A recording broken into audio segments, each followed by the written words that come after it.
Salut à toutes et à tous, nous sommes le mercredi 23 septembre 2020, je suis Sarah Menei, vous écoutez Flash Foot.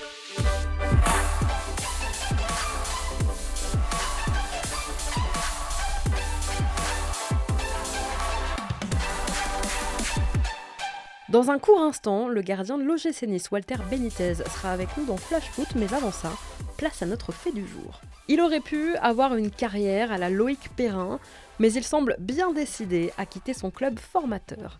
Révélation stéphanoise la saison dernière, son éventuel transfert a beaucoup fait parler cet été en Ligue 1. Je parle bien sûr du possible départ de Wesley Fofana vers Leicester. À 19 ans, le défenseur des Verts, qui a prolongé avec Saint-Etienne au mois d'avril, est courtisé depuis des semaines par les Foxes, mais la SSE ne lâche pas sa pépite et a déjà refusé 2 offres du club anglais. Aujourd'hui, on apprend que les dirigeants de Leicester insistent, ils ont dégainé une 3e offre, 32 millions d'euros. Mais là aussi, Saint-Etienne a dit non. Quant au joueur, il a déjà fait savoir qu'il voulait rejoindre la Première Ligue, mettre sa famille définitivement à l'abri grâce à ce contrat de 5 ans qu'il attend de l'autre côté de la Manche. Contrat en or pour le gamin originaire des quartiers nord de Marseille. Il l'a dit lui-même, ce contrat peut changer ma vie. En réponse, il y a 10 jours, les Green Angels des Ultras stéphanois l'ont allumé avec une banderole bien sympa à l'étrate. La petite sœur du joueur se serait faite prendre à partie, même dans son lycée. Alors depuis quelques jours, plus déterminé que jamais, Fofana a supprimé toute référence au vert sur ses réseaux sociaux. Mais Puel est dur en affaires et refuse de le lâcher. Écoutez ce que disait le coach stéphanois il y a encore 10 jours. Et il est très bien à Saint-Etienne et il restera à Saint-Etienne. Alors oui, dans l'idéal, Saint-Etienne voudrait retarder d'au moins une saison les rêves d'Angleterre de son protégé, quitte à le vendre encore plus cher l'été prochain. Oui, évidemment que sans lui, les Verts sont amoindris et que Puel a besoin de lui. On l'a vu ce week-end à Nantes, absent du groupe, Fofana a été remplacé par Harold Moukoudi pour qui c'était beaucoup plus compliqué sur le terrain. Il faut dire qu'il n'a pas la même entente, la même complémentarité que Fofana avec Timothée Kolo-Djejak. Mais Saint-Etienne peut-il vraiment dire non à 32 millions d'euros ? C'est inespéré pour un défenseur qui n'a que 19 matchs en pro. Et dans le contexte que l'on connaît, c'est un très beau chèque. Le paramètre économique, oui, est important. Et puis, de toute façon, est-ce vraiment utile de retenir un joueur dont l'esprit est déjà ailleurs ? Alors Fofana partira pas ? Réponse dans quelques jours, puisqu'il reste un peu moins de 2 semaines avant la fermeture du mercato. Tous les mercredis, un des acteurs de la Ligue 1 est avec nous dans Flash Foot. Son parcours, sa saison, ses ambitions. Aujourd'hui, c'est le gardien niçois Walter Benitez qui nous fait le plaisir d'être avec nous. Bonjour Walter. Bonjour, ça va ? Ça va, merci et toi ? Ça va, tout va bien. Merci. Walter, tu évolues à Nice depuis 4 ans maintenant. Tu étais arrivé en fin de contrat, en fin de saison dernière. Tu as prolongé de 2 ans au mois de mai. Pourquoi ça a un petit peu tardé ? Parce qu'on a discuté, ça fait longtemps, c'est comme ça, à chaque fois qu'il y a une prolongation, il faut tout voir, on a bien parlé, soit avec les dirigeants, avec le coach, et ça prend du temps, et après on a pris la décision bien sûr de continuer avec l'OGC Nice. Tu es devenu un cadre à l'OGC Nice, tu t'y sens bien ? Oui, je me sens très bien, depuis, ça fait 4 ans et quelques mois que je suis à Nice, et je me sens très bien, et très intégré à l'équipe, au club aussi. Et on a toujours envie de continuer à grandir tous ensemble et je me sens quelqu'un qui peut aider aussi les petits qui commencent à jouer avec nous. Aider l'OGC Nice à grandir, Walter, tu as été courtisé pourtant, tu as eu des propositions. Ça, moi je ne sais pas de parler trop, c'est mon agent qui gère un peu tout ça. Mais la seule chose que je peux vous dire, c'est que moi j'étais content de continuer ici à Nice et de continuer l'aventure et les objectifs qu'on a avec le club et avec l'équipe. Ça y est, Walter, tu as un passeport français ou pas encore ? Non, pas encore. Je pense que on verra si on peut le faire d'ici à quelques mois, quelques jours. Mais ça sera très, très important pour moi si je peux l'avoir. On va parler un petit peu de Patrick Vieira, de ton coach Walter. Tu dis de lui qu'il arrive bien à séparer les moments légers, les moments de proximité avec son groupe, avec les moments où il faut bosser. Humainement, il est comment dans le vestiaire avec vous ? Bon, Patrick, c'est quelqu'un qui nous aide tout le temps, qui reste toujours à côté de nous. Il est proche, il nous parle tout le temps, il travaille très bien aussi. C'est quelqu'un qui nous a aidés et qui nous va aider aussi à grandir tout le temps. connaît très bien. Bon, il a fait une très belle carrière aussi. Et nous, il faut qu'on prenne tout ça parce que c'est quelque chose qui nous va aider à grandir et aller plus loin aussi. Tactiquement, qu'est-ce qu'il te demande de particulier, Patrick Vieira? Bon, nous, on se connaît depuis 3 ans déjà et c'est quelqu'un qui nous demande tout le temps, moi par exemple, de jouer, d'être calme, de prendre la responsabilité d'aider les défenseurs, de pouvoir faire la supériorité numérique au niveau de défense. Et tout ça, on travaille, on sait très bien les idées qu'il nous demande et ça, c'est important pour le gardien et pour les joueurs aussi. Walter, tu es un gardien qui communique beaucoup avec ses défenseurs? Oui. Et c'est quelque chose d'important parce que pendant le match, il faut que soit le gardien ou le défenseur, il parle plus que les autres parce que nous, on voit aussi plus que les autres joueurs et c'est important de la communication, aussi pour la concentration et pour rester bien actif au moment qu'on n'a pas le ballon. C'est vrai que tu étais surnommé le muet à l'école? C'est un peu paradoxal du coup. Ah, oui, mais ça c'était un peu quand je commençais à jouer à Quilmes, la première année, parce que bon, j'avais changé de Provence, je suis né dans un petit village et après, je parlais pas trop avec les gens, mais bon, ça a arrêté depuis, ça fait un bon moment déjà, mais oui, je me rappelle qu'il y avait des gens qui m'appelaient comme ça. On parlait tactiquement, Walter, de ce que te demandait Patrick Vieira. L'un de tes points forts, c'est le jeu au pied, c'est ta bonne relance. Est-ce que tu peux t'appuyer sur des joueurs techniquement très bons quand même à Nice, comme Dolberg ou Gouiri? Est-ce que tu peux t'en servir comme point d'appui? Tu peux te permettre d'allonger sur eux? Est-ce que c'est quelque chose que vous travaillez à l'entraînement ensemble? Oui.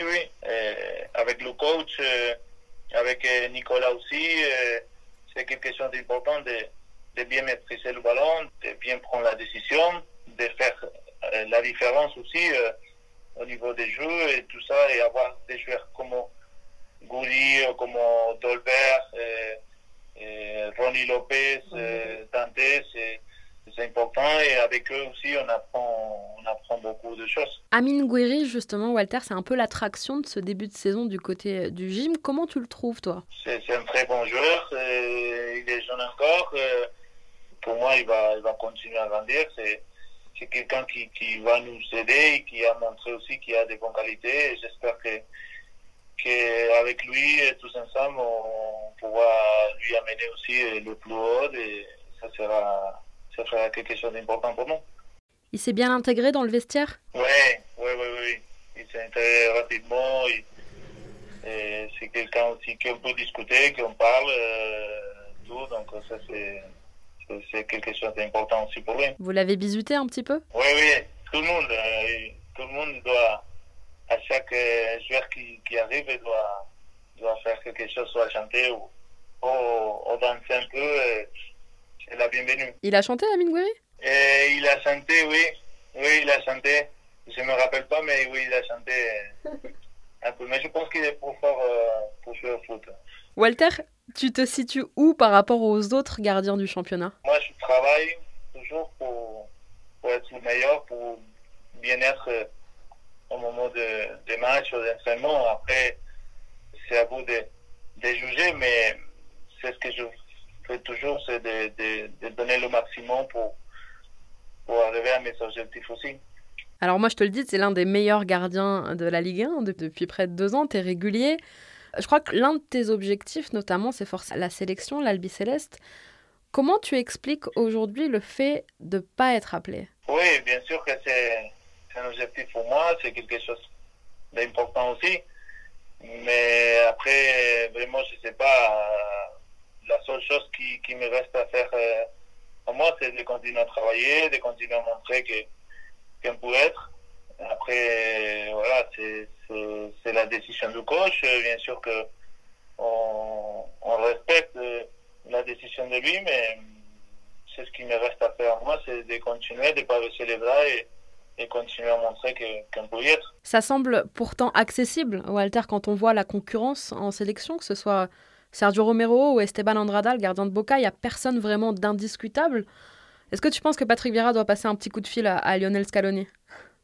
Oui, c'est vrai que en ce moment, il y avait un bon changement de gardien. Le coach de la sélection, il a essayé plusieurs gardiens et ça, c'est plutôt positif pour moi aussi.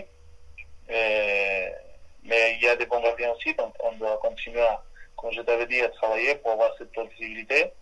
Et après, on peut parler à le coach s'il peut faire quelque chose. Mais non, c'est à moi de montrer, c'est à moi de faire les choses pour aller en sélection. Tu sais qu'ils ont dû se croiser, Patrick Vieira et Scaloni, sur les terrains de Serie A l'époque, hein? Oui, je pense, oui. Mais ils ont dû s'affronter. Si lui, le connaît.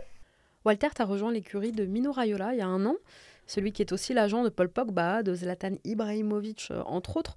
Sa réputation le précède, c'est un agent qu'on dit dur en affaires. Il est comment au quotidien?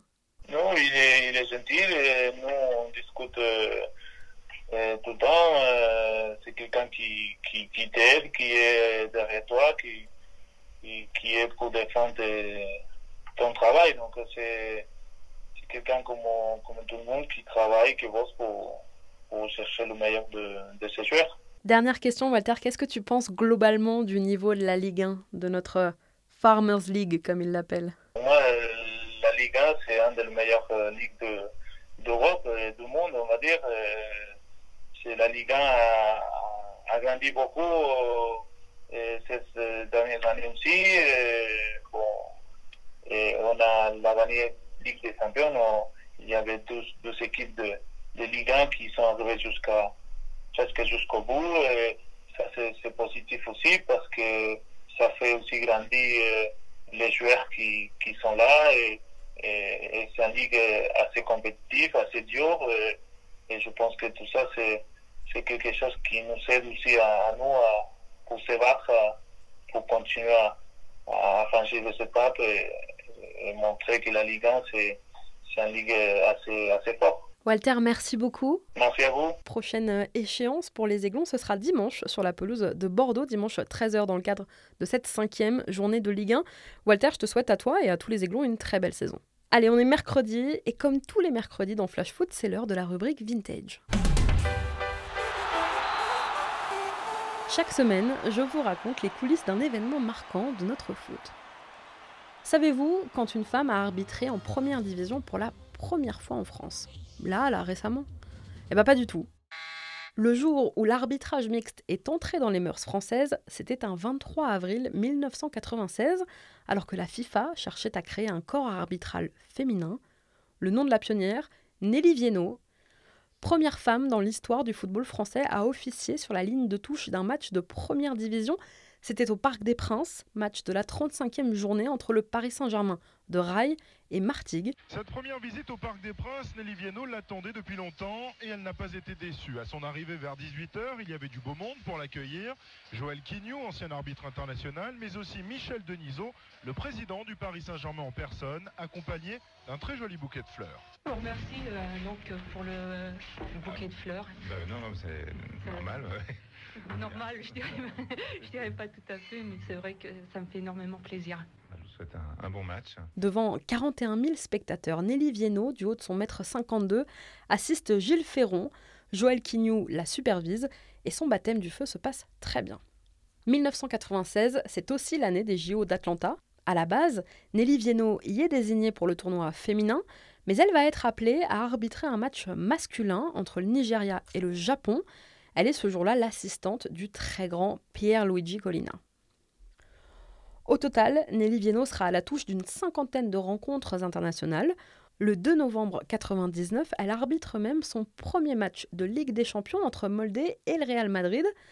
Là aussi, elle est la première femme.